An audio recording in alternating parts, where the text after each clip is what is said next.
সেদিন আমার চেম্বারে একজন গর্ভবতী মা আসলেন। তার ব্লিডিং হচ্ছিল এবং সে 2.5 মাসের প্রেগন্যান্ট। আমি ডায়াগনোসিস করলাম তার অ্যাবর্শন হয়ে গেছে এবং এই কথাটা জানতে পেরে সেই পেশেন্ট নিজেই বললেন যে 2 দিন আগে তিনি সন্ধ্যার সময় বাইরে গিয়েছিলেন এবং তার গায়ে হঠাৎ একটা বাতাস লেগেছিল এবং এই বাতাসের কারণেই তার বাচ্চাটা নষ্ট হয়ে গেছে। আমার কথা হচ্ছে, এই ধরনের বিশ্বাস যদি মনে প্রাণে সবাই ধারণ করে, তারা যদি ভাবে যে বাতাস লাগার কারণেই বাচ্চা নষ্ট হয়ে যায়, তাহলে সত্যি সত্যি কী কারণে বাচ্চা নষ্ট হয়ে যেতে পারে বা অ্যাবর্শন হতে পারে সেটা কিন্তু অজানাই থেকে যাবে। আর সেজন্য সেটার প্রতিরোধের ব্যবস্থার পথটাও কিন্তু বন্ধ হয়ে যায়। কেউ যদি নাই জানে যে কী কারণে বাচ্চা নষ্ট হয়ে যেতে পারে, তাহলে সেই সচেতনতাটা তৈরি হবে কিভাবে? প্রিয় দর্শক, আমি ডাক্তার সাজেদা পলিন। আজকের এই ভিডিওতে আমি অ্যাবর্শন নিয়ে কথা বলবো বা গর্ভপাত নিয়ে কথা বলবো। গর্ভপাত ব্যাপারটা হচ্ছে 20 সপ্তাহ প্রেগনেন্সির আগে বা 5 মাসের প্রেগনেন্সির আগে যদি কোনো কারণে বাচ্চা নষ্ট হয়ে যায় বা রক্তপাত হয়, তখন আমরা সেটাকে অ্যাবর্শন বা গর্ভপাত বা মিসক্যারেজ বলতে পারি। এই ধরনের অবস্থায় কী কারণে সৃষ্টি হতে পারে সেটা আমাদের অবশ্যই জেনে রাখা দরকার। সবচেয়ে বেশি অ্যাবর্শন হয় প্রথম 12 সপ্তাহ, আমরা এটাকে ফার্স্ট ট্রিমেস্টার বলি, এবং প্রথম 12 সপ্তাহ বা প্রথম 3 মাসে অ্যাবর্শনের মূল কারণটা সাধারণত জেনেটিক ডিফেক্ট বা বাচ্চার কোনো জিনগত সমস্যার কারণে সবচেয়ে বেশি অ্যাবর্শন হয়ে থাকে। 80% অ্যাবর্শন হয়ে থাকে প্রথম 3 মাসে। আর এছাড়াও আর যেসব কারণে অ্যাবর্শন হতে পারে সেগুলো হচ্ছে, যদি হরমোনের সমস্যা থাকে মায়ের, যেমন যদি মায়ের থাইরয়েড হরমোনের সমস্যা থাকে, হরমোন কম বা বেশি থাকে, বা মায়ের যদি প্রোজেস্টেরন নামে একটা হরমোনের অভাব থাকে যেটা বাচ্চাকে গর্ভে ধরে রাখতে সাহায্য করে, আর মায়ের যদি ডায়াবেটিস থাকে, এসব কারণে বাচ্চা নষ্ট হয়ে যেতে পারে। অনিয়ন্ত্রিত হাই প্রেশার, যেটা অনিয়ন্ত্রিত ব্লাড প্রেশারের কারণে অ্যাবর্শন হতে পারে।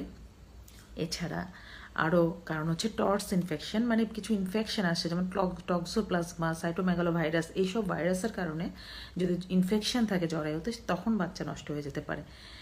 আর দ্বিতীয় সেকেন্ড ট্রাইমেস্টার বা 3 মাস শেষ হয়ে যাওয়ার পরে যে অ্যাবর্শনগুলো হয়, সেটার মূল কারণ কিন্তু যদি জরায়ুর মুখে যদি বন্ধ হওয়ার ক্ষমতাটা না থাকে, জরায়ুর মুখটা যদি একটু ভালোভাবে ক্লোজ হতে না পারে, এটাকে আমরা সার্ভাইকাল ইনকম্পিটেন্স বলে থাকি, এবং সেক্ষেত্রে বাচ্চা নষ্ট হয়ে যেতে পারে, বাচ্চাটাকে ধরে রাখতে পারে না, জরায়ুর মুখটা ঠিকমতো বন্ধ থাকতে পারে না। এছাড়া কিছু কমন কজ আছে, কারণ আছে, যেমন যদি জরায়ুতে টিউমার থাকে বা জরায়ুটা জন্মগতভাবে ডিফেক্টিভ থাকে, তাহলে অ্যাবর্শন হতে পারে। বা এটা মায়ের জ্বর হলো, জ্বরের কারণে, অতিরিক্ত জ্বরের কারণে মা ঠিকমতো টেম্পারেচার কমানোর জন্য মেডিসিন খাননি, সেই টেম্পারেচারে বাচ্চা পেটে নষ্ট হয়ে থাকতে পারে, এটাও কিন্তু এক ধরনের অ্যাবর্শন। ব্লিডিং হওয়ার কারণে, ব্লিডিং হওয়াটা কিন্তু প্রেগনেন্ট অবস্থায় স্বাভাবিক না, রক্ত যাওয়াটা স্বাভাবিক না, সামান্য একটু রক্ত যাওয়াটাও কিন্তু স্বাভাবিক না। তাই রক্ত গেলে তো আমরা অবশ্যই তাকে অ্যাবর্শন বলবো। এছাড়াও রক্ত না গেলেও কিন্তু অনেক সময় পেটে বাচ্চা যদি 5 মাসের আগে পেটে যদি বাচ্চা মারা যায়, এবং সেটা যদি আলট্রাসোনোগ্রামে যখন আমরা ডায়াগনোসিস করি, তখন আমরা এটাকে অ্যাবর্শনই বলি। আর এসব সমস্যা থেকে বাঁচতে হলে আমাদের অ্যাবর্শনের কারণগুলো জানতে হবে এবং সেগুলো থেকে যতটুকু সম্ভব প্রিভেন্ট করার চেষ্টা করতে হবে। এই কারণে প্রেগনেন্সি কাউন্সেলিং বা প্রেগনেন্ট হওয়ার প্ল্যান করার আগে থেকেই কিন্তু ডক্টরের পরামর্শে থাকা উচিত, এবং প্রেগনেন্ট হয়ে যাওয়ার পরে রেগুলার চেক আপে থাকা উচিত। তাহলে এইগুলো থেকে কিন্তু অনেকাংশেই প্রতিরোধ করা যায়, অনেকগুলো অ্যাবর্শনই কিন্তু প্রিভেন্ট করা সম্ভব। আর এইসব ক্ষেত্রে অ্যাবর্শন যদি হয়েই যায়, তাহলে আরেকটা বড় সমস্যা হচ্ছে, আপনারা অনেকেই ভুল লোকের কাছে এটার সমাধানের জন্য যান, এবং তখন দেখা যায় যে অপরিষ্কার ইনস্ট্রুমেন্ট বা যন্ত্রপাতি দিয়ে সেটা এমআর করা বা ক্লিয়ার করে বা ওয়াশ করে বা ডিএনসি করতে গিয়ে জরায়ুতে ভয়াবহ ধরনের ইনফেকশন হয়ে যায়। আর অনেক সময় জরায়ু ছিদ্র হয়ে যায় বা খাদ্যনালীও ছিদ্র হয়ে যায়। তাই এই ধরনের সমস্যা নিয়ে কখনোই আপনারা অদক্ষ অপ্রশিক্ষিত লোকের কাছে যাবেন না। আর এই অ্যাবর্শনের কারণে কিন্তু অনেক মা প্রতি বছর মারা যাচ্ছে, বা এমআর করতে গিয়েও অনেকে মারা যাচ্ছে, অতিরিক্ত ব্লিডিং হওয়ার কারণে বা ইনফেকশন হওয়ার কারণে মারা যাচ্ছে। তাই অ্যাবর্শন যেহেতু একটি মাতৃমৃত্যুর একটি অন্যতম কারণ, একটি গুরুত্বপূর্ণ কারণ, এই ধরনের মাতৃমৃত্যু আমাদের একেবারেই কাম্য না।